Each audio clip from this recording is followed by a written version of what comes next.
People first organizations will win in the future of work. Your only real asset is your people. We all want purpose-driven work. HR-led organization is the I'm future. sorry, but leaders don't lead empty desks and empty shop floors. Welcome to the People Strategy Leaders Show.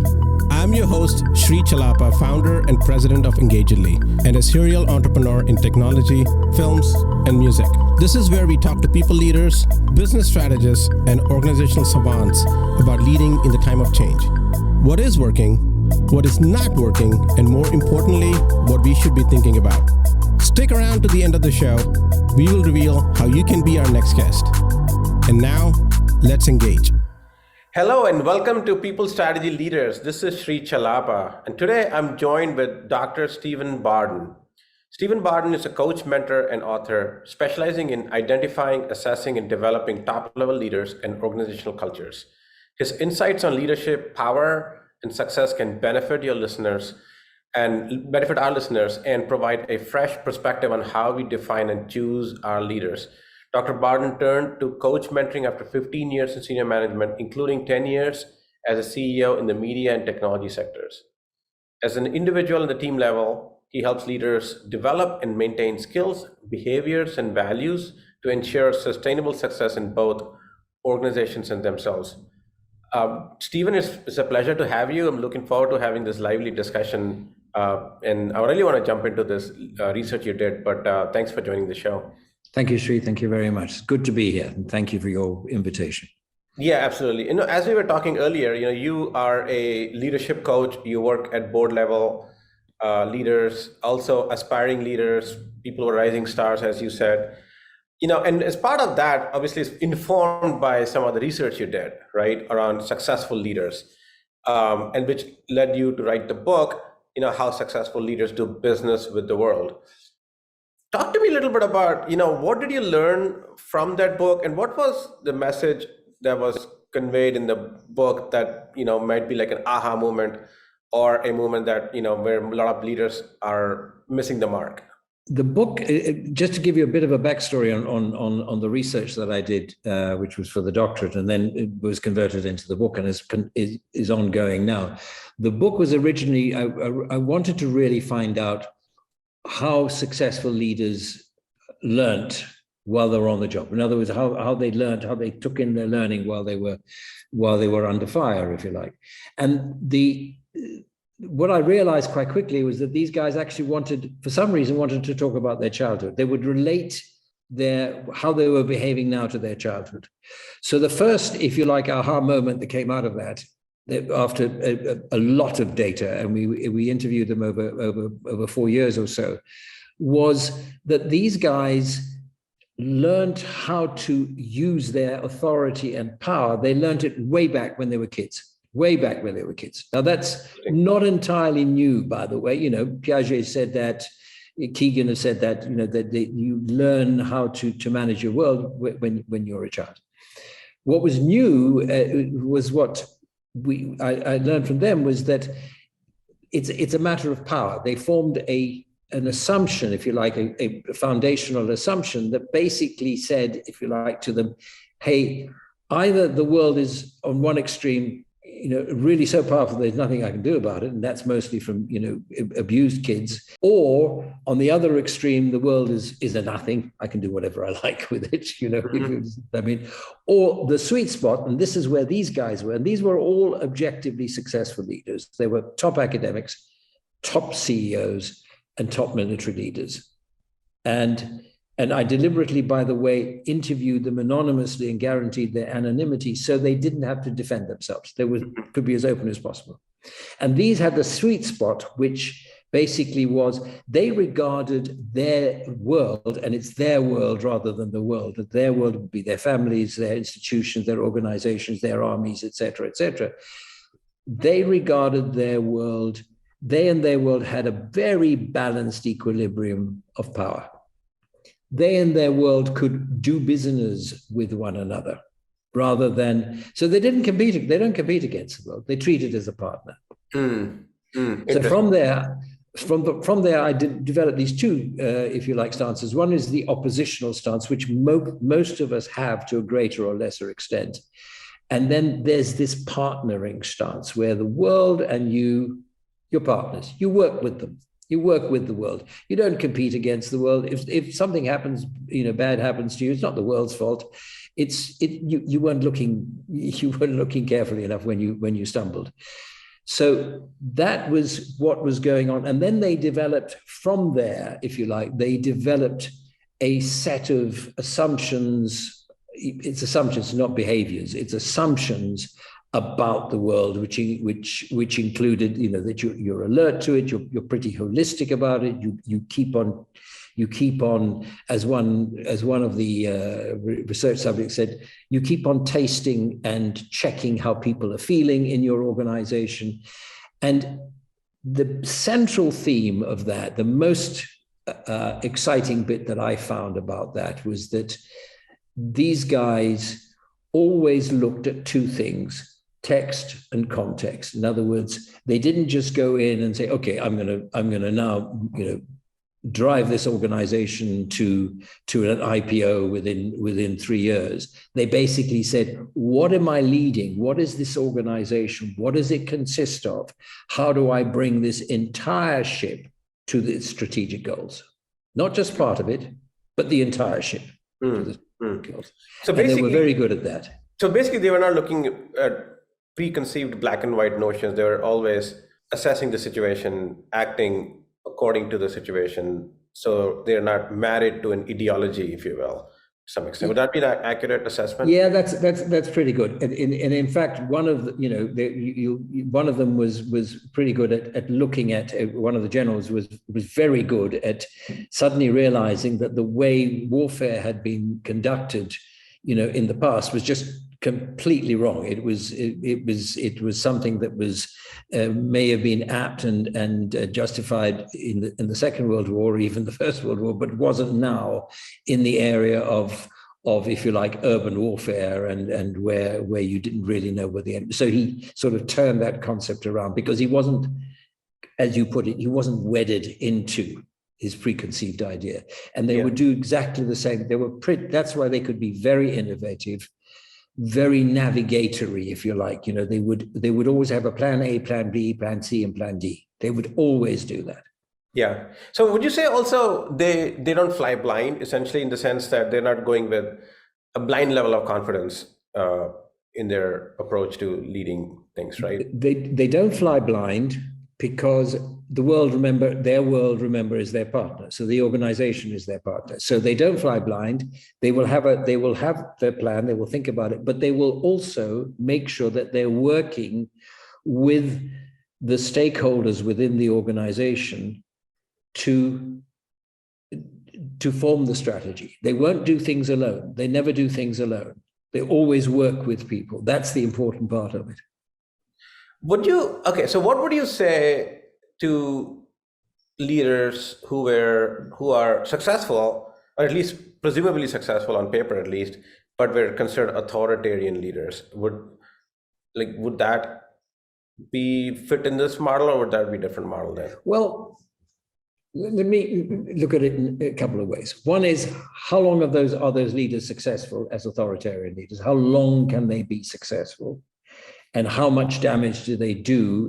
They may be successful in giving themselves a lovely salary, or giving themselves lovely shares, because that's what they've been driving at. But what do they do to the organization? How successful is the organization? If you're saying they are successful, my next question will be, how successful is the organization? Because is the organization sustainably successful? And I think success of an organization has to be seen as, how sustainable is it? In other words, how long can it carry on? What is the longevity of this organization? Because we can all be successful in a short burst, of 5, 10, 15 years, but can you sustain that success? Can you keep it going? And can you keep it going to do better as it goes along? Yeah. So these authoritarian leaders, it depends. I've had a very authoritarian, when I first went into senior management as a COO, and he was massively authoritarian. But it was very contextual. He needed to be massively authoritarian because the company was going down the drain, and he was trying to drag it back up again to get it back on course. He had taken it over as a CEO when the company was literally going down the drain. It was losing in those days, and it was quite a long time ago. It was losing something like, 15, 20 million pounds a week. It was apparently, the joke was at the time, it was more profitable to hand out videos of each broadcast rather than broadcast it. So he was very authoritarian. But when that was over, his whole style changed because he couldn't sustain it. He wouldn't be able to sustain it. So he then started becoming more inclusive. Yeah, the reason I asked that is, presumably, one could argue that Elon Musk is one of the successful leaders of our time, but also considered, I would say, by many people to be authoritarian and hard to work with, and his style is not always, at least doesn't seem very structured and participatory. How would you describe that, and what would you attribute the success of his companies to then? The success of his company is in the vision, and in the drive to get, certainly with the development of the cars, and certainly in the development, I think, in what he's doing in outer space, because there's quite a clear vision now. Now the question that remains, because this has still been a very short space of time, is how long can he sustain it that way? Does he have to change style? And by the way, is his style at the organization formerly known as Twitter, is that style appropriate to Twitter? Is it? And is it making Twitter successful? It's making Tesla successful. It's making the satellite successful. But is now X or Twitter, whatever you want to call it, is that successful? And how long can the entire organization continue in that vein? Yeah. I think that remains to be seen. Even when you look at Tesla, for example, the success can be measured in two ways. Right? One is in the stock price, which has done phenomenally well. I mean, it was, I don't know if it still is, but valued more than all the car companies in the US combined, and some more. Also, they were like a good 10 years ahead of time. It took Ford and GM almost another extra 10 years to catch up to something that they should have been ahead of to begin with, right? So he's obviously done that. Now, in the long run, whether we'll be able to sustain that competitive advantage or not, I think it still remains to be seen, because electric cars penetration in the US market and in the world market is in still low single digits, right? We are not even a double digit at all. So we are in the very nascent stage of this market. This could turn out to be a Xerox, or it could turn out to be a Microsoft. We don't know yet, and it's that flexibility, isn't it? I was talking about that navigational bit where you have a plan A, plan B, plan C, and plan D. Does he have a plan A? Does he have a plan C? And does he have a plan D? Yeah. And you're right. Penetration in the US and in Europe may be increasing, but it's still minuscule. And I was talking to somebody who had just come back from China, and of course the Chinese EV manufacturer is just exploding, and Tesla does not have a significant part of that market yet. Yeah, and same thing, I go to India quite a bit, and every time I go there, I'm surprised by how many EV cars I see on the roads now. Yeah, they're not Tesla. Tesla doesn't have a single car on the roads there yet, because of all the other domestic tariffs issues and all of that, on top of it. Yeah. Now, obviously, I don't want to, beat up on Tesla. Elon Musk. I'm a big fan of his vision and what he's been able to accomplish against the odds. But that being said, what were some of the other findings that you found among successful leaders? Or maybe let me just ask you a more blunt question, I guess, is if you were to, when you're coaching a leader, what are some other 2 or 3 key questions you ask them that gives you insight, okay, whether this person is going to be successful or not based on how they respond to those questions? I think there are a number of things. One is I need to understand where he's come from. So the first time I meet them, I will interview them for 3 or 4 hours, going back into their childhood. So we get those assumptions. I think the other things are a number of things that we talk about, and one of them is how how fluid is this person, is this CEO in navigating? What is his vision? What is her or his vision when they're actually looking at organizations? If I see that there is a narrow bit, there is a narrow thing that's going through there, and there is a narrow vision, then I'm going to start worrying that this person is actually not leading. He's actually she or he is acting as an agent. If I'm seeing them being much more inclusive, and the ego, the interesting thing is about, by the way, and it's an answer to your question as well, is that the leaders that certainly I research and continue to research have a surprisingly small ego, because you know what, the job is more important. Yes. Getting what they're doing, that's much more. They don't give a stuff about you know how they look, or whether they are leading from the front or the back or the sideways. They want to get the job done. They want to do it, and they want to lead the organization. So they're particularly, the ego is small. They include as many people as possible. They are very flexible in terms of their fluidity. They're not dogmatic, and they're not dogmatic in terms of direction. You know, this mania of you know, we've got to get there. They know that as long as they go into the right direction, that's what they're doing.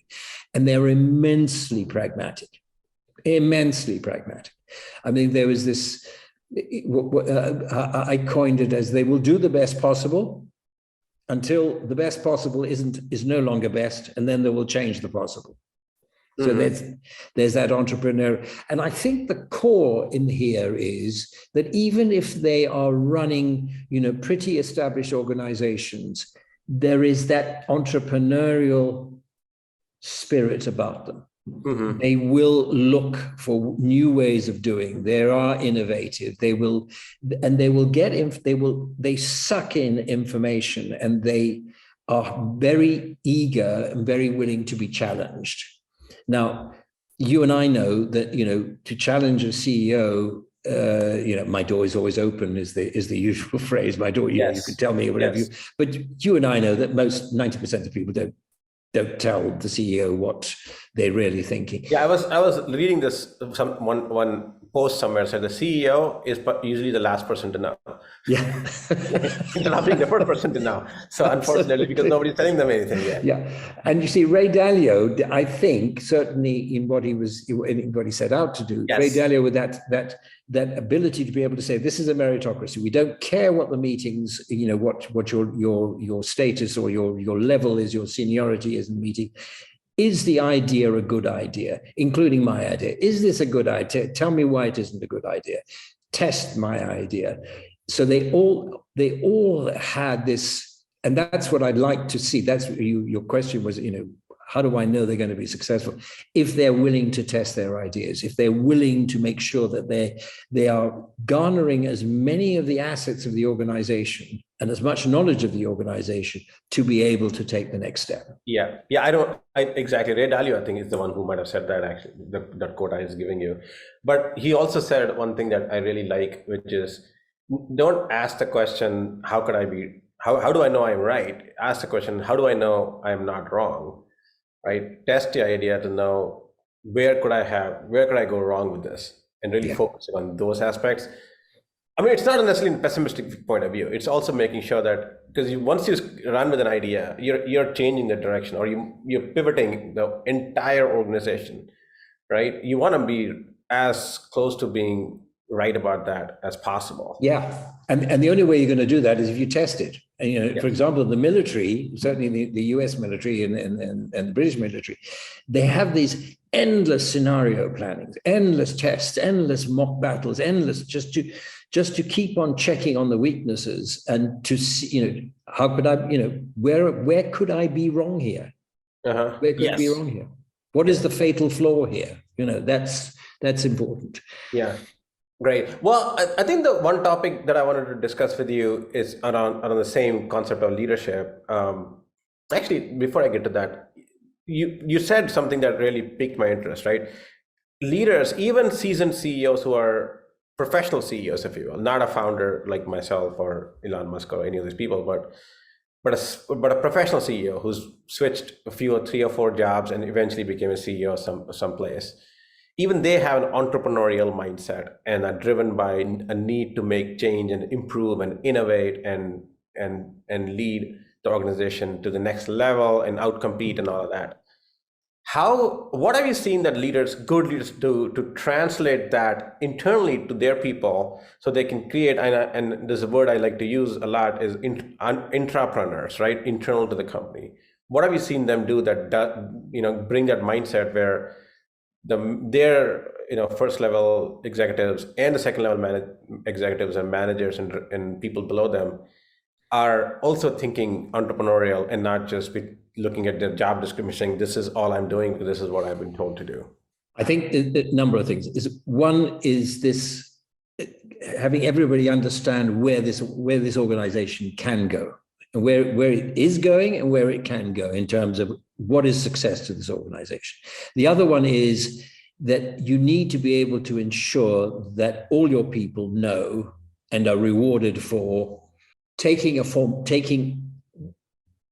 of risk, taking risk. And that becomes massively important. Now, it's not the wild risk, it's the risk that actually is appropriate to the strategy. So if I'm making cars, don't come to me and say, if I'm making EVs, don't come to me and say, look, I've created this great lawnmower, and that could be a big part of our business. It's not going to align. Right. So the risk has got to be, and the cliche that we've all come across, is do it first and then ask for forgiveness later. It's more than that. It's actually getting them to think strategic and getting them to think creatively, so that you're able to encourage these people to be innovative, to be as clear as possible. There was another thing I think that I always liked about these people is that they created a culture. I think a successful leader creates a culture around them where everybody feels responsible for the organization. There's more than a loyalty in that anybody can contribute to that organization. And there was a hotel group, and I can't remember which one it was some time ago, where it had this wonderful way of saying, which was no problem. So you could go to you walk into the hotel, you want to organize a conference, you see a cleaner in the foyer, and you say, in the reception area, you say, I'd like to organize a conference, can you help me? And the cleaner would say, no problem. I'll go and find somebody who's going to do exactly that for you. Yeah, so I wish I saw more of that. Like, oh, I don't work here. Go and ask the reception desk, right? You go from place to place. I'm like, this is crazy. Yeah. And there's other thing, of course, go and ask. It speaks to something else. This is my job. This is what I've been given to do. I'm not going to do anymore. That's what I've got to do.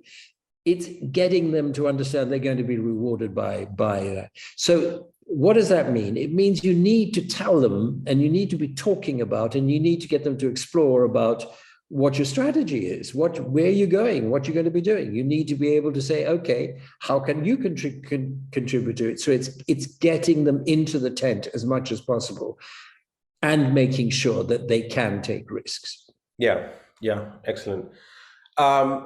So one thing that you said successful leaders do, and you mentioned something about that also stood out, is the narrow mindset. If you have not necessarily a narrow mindset, but a narrow approach to running an organization, which indicates that they're being an agent to someone who wants that approach. So could be an agent in one of the examples we were talking about earlier before we started this recording is being an agent of the shareholders or the agent of your venture capital fund that is, wanting you to grow and nothing else, right? So what the opposite of that is a mosaic-led leadership style. So which is your term I'm using here. Can you explain what does a mosaic-led leadership style mean, and how does one go about making sure that it's what they're doing? You start off by saying, I'm leading an organization. I'm leading an entire organization. And I'm leading this organization. I'm taking this helping to get this organization to what the strategic goals are. Now, what does an organization consist of? It consists of shareholders. It consists of owners, say. It consists of customers. It consists of suppliers. It consists of staff. It consists of et cetera, et cetera, et cetera. You need to be able to make sure that you're balancing their interests and balancing their energies as equitably as possible. Not because, it's nice or good, but because that's the way you're going to take the entire organization forward. Give you an example. At one stage in my career, the latter stage of my career as a CEO, I was then, I took a job where I was being asked to prepare it for an IPO, right? Prepare it for sale. And my reward was going to be a rather nice, very nice uptick. So I thought, my boy, this could be you about to retire in wealth. So what I did is I drove the organization to what? To the IPO. Why? Because of my LTIP. Mm-hmm.